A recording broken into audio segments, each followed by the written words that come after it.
Estamos de volta com Opinião Pernambuco, especial Eleições 2018. Hoje conversamos com Simone Fontana, candidata ao governo pelo PSTU. Lembramos que o canal ainda está aberto para você interagir, enviando perguntas ou comentários para o número 81 98830 7098. Repetindo, WhatsApp 81 98830 7098. E é fundamental que você se identifique no início de cada pergunta com o nome e a localidade onde reside. No bloco anterior, a gente falava sobre saúde e aí Simone Fontana ficou de complementar, falando sobre o atendimento público na área de saúde, como ela avalia a qualidade desse atendimento. A qualidade tem sido colocada na televisão, né? A precariedade total do serviço de atendimento à saúde à população. Isso tem a ver com a opção, né? O que o governo fez. Ele está gerenciando os hospitais através das OS, que são organizações sociais. Então, grande parte das verbas da saúde está indo para essas organizações. Então, ele construiu esses hospitais como Miguel Arraes, Pelotas da Silveira, as UPAs, e colocou na mão dessas organizações, né, o dono dizendo fundações sem fins lucrativos, e elas que estão gerenciando. Então, a saúde pública, o dinheiro da saúde pública tem que ser totalmente voltado para os hospitais públicos e não colocar essas OS que estão desviando o dinheiro da saúde para o setor privado. Qual a sua expectativa ou o que você poderia propor em termos de concursos públicos, de fortalecimento do setor público, no momento em que muito se fala em privatização? Ou seja, a privatização ela é o que existe de mais contrário ao setor público, né? E aí as pessoas, não, eu quero que meu filho passe num concurso público. No momento em que privatiza, ele não vai ter a oportunidade de fazer esse concurso público. Qual é a tua visão sobre isso? Até falando na saúde, os trabalhadores dessas OS, eles têm contrato também com essas empresas. Então, é uma super exploração daquele trabalhador. O salário da saúde, dos profissionais de saúde, estão congelados há quase 10 anos. Então, não existe mais a valorização por parte do Estado. Na educação, praticamente quase metade dos professores hoje são contratados através de contrato temporário. Então, o concurso público é bom para as pessoas, né? E é também bom para a rede. Isso ainda sem uma aplicação efetiva da reforma trabalhista, Simone? Sim, a gente tem que revogar a reforma trabalhista. Porque a reforma trabalhista, o discurso que se utilizava para fazer a reforma trabalhista é que geraria emprego. Na verdade, a reforma trabalhista foi aprovada e o desemprego vem aumentando. Além de aumentar o desemprego, está aumentando também a exploração de quem está trabalhando. Nós temos algumas perguntas já aqui. A primeira pergunta que a gente vai te passar é a de Cida Guilherme da Torre. Qual a forma que você acha que pode estimular as pessoas a exercerem a sua cidadania? Repetindo, Cida Guilherme da Torre, qual a forma que Simone acha que pode estimular as pessoas a exercerem a sua cidadania? As pessoas devem participar das organizações de bairro, das organizações de sindicatos, das organizações de grêmios estudantis. Eu acho que essa é a melhor forma. A gente não o indivíduo em si, mas o coletivo, através da coletividade. É uma forma da gente exercer nosso ser social, né? Tem uma outra pergunta que é do Edivan José, do bairro de Tegipió. Como o PSTU não faz coligação com outros partidos, qual vai ser a sua relação, caso eleita, com os parlamentares da Assembleia na aprovação de projetos? Nós vamos submeter os projetos aos conselhos populares. Então, nosso governo vai ser um governo junto com a população, junto com a classe. Então, a gente vai defender que os conselhos de bairros, feitos nos bairros, nos sindicatos, nas organizações dos trabalhadores, decidam sobre os rumos, sobre todo o orçamento do governo. Então, os deputados têm que se submeter a esses conselhos, e não eles diretamente, né, que não tem Na verdade, os deputados... Então, os deputados perderiam sua função, sua importância? A função, não. Não, porque, na verdade... Iam ganhar tanto como se diz que ganham para ter uma função? Seria a redução do salário dos deputados, fim dos privilégios, desses auxílio moradia, auxílio ticket de refeição. Cargo comissionado. O próprio governo, a própria governadora teria a redução do salário também. A gente defende que inclusive, nós já tivemos parlamentares e o salário deles era o salário de um professor. A Amanda Gugel foi nossa candidata pelo PSTU em Natal, foi vereadora, e o salário dela continua sendo um salário de professora. Nós tivemos um vereador em Belém, Kleber, e o salário dele também não recebia um salário de vereador, porque a gente é totalmente contra esse privilégio que existe na Câmara e na Assembleia, onde eles legislam em causa própria, né?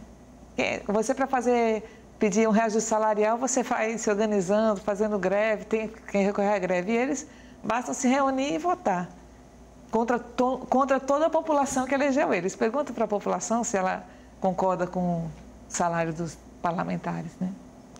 Vamos para a pergunta do Gerson Pereira, do Jiquiá. O que a candidata poderá fazer como governadora na área do transporte público, por exemplo? Primeiro, também é estatizar o transporte público. Enquanto ele estiver na mão dessas empresas privadas, a gente vai ter passagens caras e as pessoas andando como se estivessem numa lata de sardinha. Então, estatizar o sistema de transporte, investir no metrô para que a gente alcance outras linhas, né? O metrô hoje em dia não atende a Zona Norte, então estender para essas outras áreas. Investir também na ferrovia, que foi sucateada nesses governos, eles priorizaram as rodovias e a gente está no caos que está. Então, transporte público, melhoria do transporte público, também construção de ciclovias, para que o trabalhador possa ter segurança, né? Grande parte das pessoas que utilizam a bicicleta é para trabalhar. Então, a gente defende também essa modalidade de transporte. Tem um outro ponto que mexe muito com a nossa sociedade, que é a carência habitacional. Há um déficit habitacional muito grande.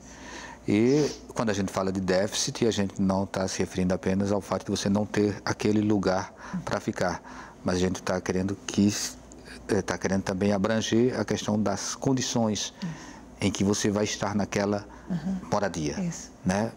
Então, assim, esse déficit, ele é abrangente e há uma precariedade muito grande. A gente tem populações em palafitas, populações morando em barracos, populações morando em pontes, né? Tem mendigos ainda pelo meio da rua. A gente tem de tudo. O quadro é o mais diverso possível, né?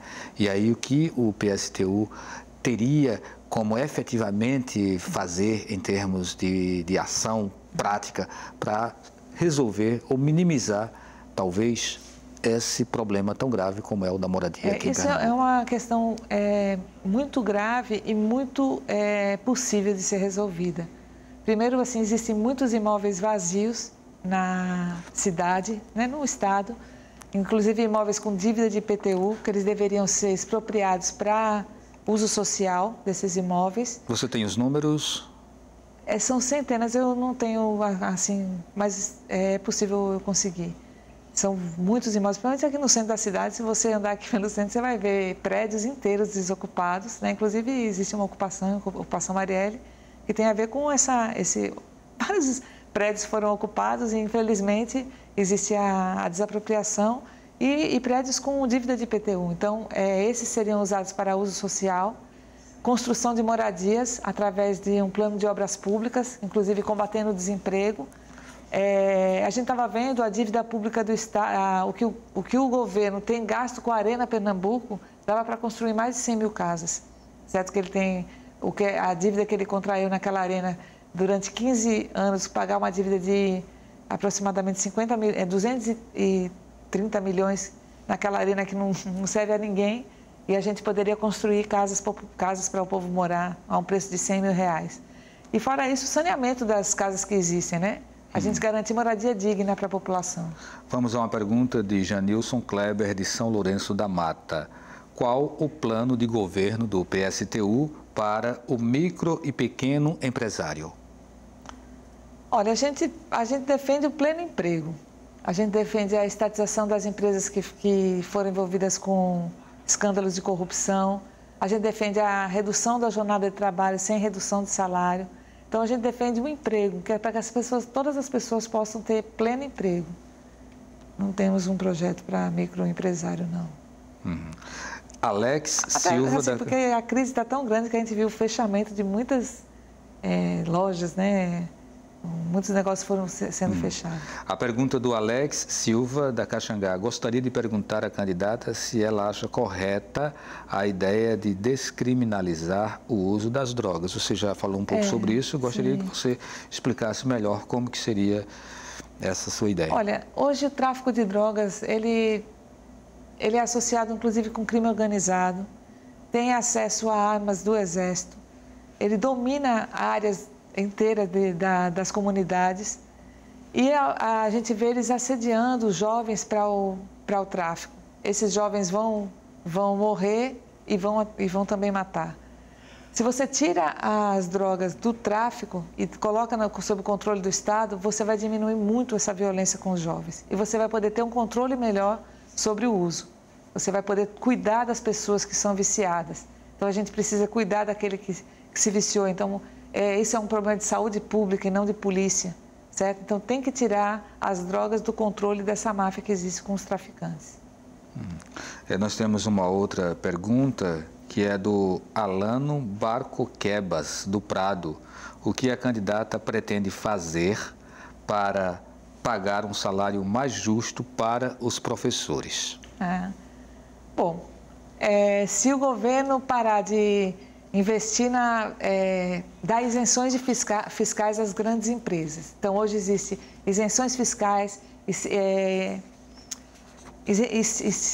incentivos fiscais para essas empresas se instalarem aqui. A gente vê, por exemplo, a petroquímica de Suape. Houve um investimento de 9 bilhões e vai ser vendida por 1,5 bilhão. A própria Arena, a questão da dívida pública que é paga pontualmente aos banqueiros. E, lógico que se tiver, isso não vai poder pagar decentemente os professores. Então, a gente defende que se valorize o professor com uma boa remuneração, com plano de cargos e carreiras, com valorização também, formação do professor. É dessa forma que a gente vai conseguir. É só você parar de transferir o dinheiro para o setor privado. Tem uma outra pergunta do Isaías Santana, do bairro do Cordeiro. Como a candidata vai lidar com a mobilidade na cidade do Recife? Bem, você já falou um pouco também sobre isso, não foi? Que inclusive pretende incentivar... Público, o incentivo ao transporte público. Se a população estiver andando de ônibus, o ônibus tiver qualidade, a gente vai com certeza diminuir o trânsito, né? E o transporte ecologicamente correto, como é o caso das ciclovias também, né? Da bicicleta. E o próprio ônibus, se você anda com 40 pessoas, né? Um carro, você bota 10 carros para andar uma pessoa só. Veja bem, a gente já falou sobre vários pontos aqui, mas não tocou numa outra questão, que é uma questão nacional, mas que acaba alcançando os estados também, que é a reforma da Previdência, que tanto foi colocada em pauta pelo governo atual, né? Quase chegou a se fazer um relatório e não se aprovou, assim, algumas pessoas vão dizer que por sorte da população, outras vão dizer que foi tudo muito estrategicamente pensado, né, quando se substituiu levar a medida provisória da Previdência, colocá-la num canto para avançar com a intervenção no Rio de Janeiro. Mas isso vai voltar, E o que se discute nós precisamos, de fato, de uma reforma previdenciária. Como isso vai afetar os estados? Como Pernambuco iria lidar com uma reforma da Previdência, caso ela tivesse sido aprovada? E como pensa a questão da reforma, o tema da reforma, independente de ela estar ainda em tramitação lá no Congresso? Primeiro, nós achamos que a reforma da Previdência foi tirada de pauta pela luta que foi feita através da greve geral ano passado.